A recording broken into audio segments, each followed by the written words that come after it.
नमस्कार मित्रांनो, स्वागत आहे आमच्या यूट्यूब चॅनलवर। तर मित्रांनो, पुढील 5 दिवस कशा प्रकारचा हवामान अंदाज असणार आहे आजच्या व्हिडिओच्या माध्यमातून आपण बघणार आहे।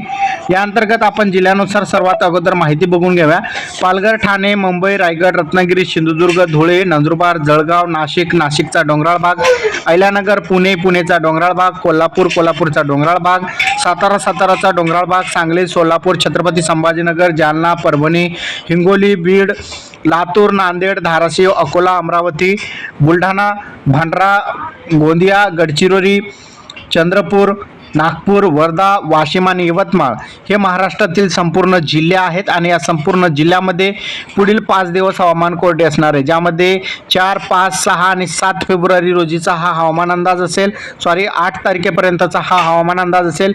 पुढील 5 दिवस राज्यामध्ये संपूर्ण जे हवामान असेल ते कोरडे राहणार आहे। आपण आज 4 तारीख ते 8 तारीखपर्यंतचा हवामान अंदाज बघितलेला आहे। कोणत्याही ठिकाणी तुम्हाला पावसाची शक्यता नसणार आहे।